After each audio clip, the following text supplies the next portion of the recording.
Yan, hello, hello. Lakad-lakad na naman tayo. Tayo ay magsisimba.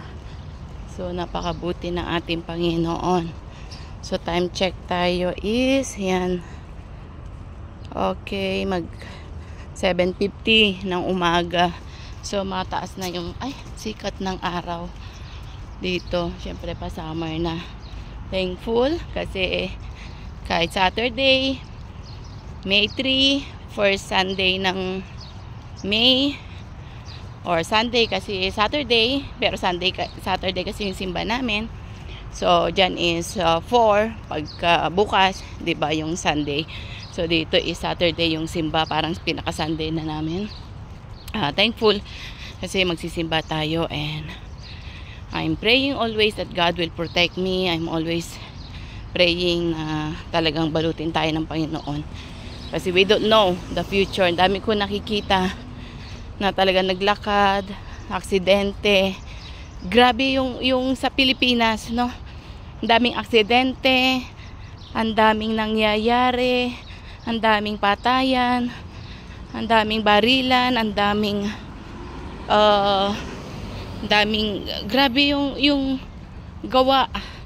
Talaga makikita mo na walang kapayapaan sa mundo, na makikita mo yung gawa ng kaaway. Yung sa John 10:10 na pumunta ang kaaway para pumatay, ginagawa niya magnakaw at yun, talagang manira, no? Talagang nakikita natin sa mga nangyayari sa mundong ito. Wala na yung boat na nagfi-fishing lang sila. Grabe yung pagka-impact na ginawa, no? Yung pinatay sila, yung ewan ko kung paano, yung sabog talaga yung ulo, parang grabe. At yung aksidente sa daan near sa Clark, ay din sa Tarlac yata yun, o NCLEX, yung nagkabungguan yung bus, nasa pool yung van, o napisa yung may mga bata, di ba? I don't know, no?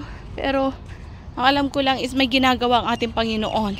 Dahil yung nga sabi ko sa John 10:10, nagbigay din ang Panginoon ng eternal life, no? Kaya kumapit tayo sa Panginoon no matter what. Mawala man tayo sa mundong ito, ligtas yung ating kaluluwa. Doon tayo sa kalangitan, doon tayo sa Panginoon. Kung sabi naman ng Panginoon, kung nasaan ako ay doon kayo. At sa langit wala nang hirap, wala nang pasakit, at may ginagawa ang ating Panginoong Diyos. And even us, talagang yun, yung isacrifice po natin, yung going to church, maglingkod sa Kanya, go on tayo. Sometimes talagang parang ang dami na natin kasing iniisip, problema, yung naghihirap, di ba, kung paano, may umayaman, may humihirap talaga. Parang hindi equal, diba? Ang dami natin mga katanungan sa Panginoon, pero ang alam lang natin is mapagbigay ang Panginoon, mapagmahal siya, tapat ang Diyos, at sa ginagawa niyang to ay more na manampalataya tayo. It's a battle of faith. More na go on tayo sa Kanya, kasi buhay ang ating Panginoon, at lagi siyang nandyan na magpapatnubay para po sa atin. So yun lamang po yung mai-share ko. Have faith in God, you trust God no matter what, at go on tayo sa Kanya, kasi meron siyang gagawin po sa atin. The more na ang Panginoon ay parang hindi mo siya feel, parang nananahimik siya, meron po siyang ginagawa, no? Kasi sa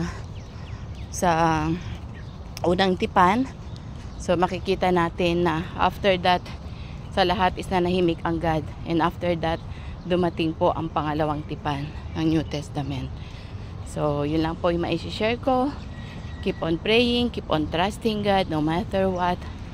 Have faith and pray lagi. So shalom and God bless you all. Bye for now.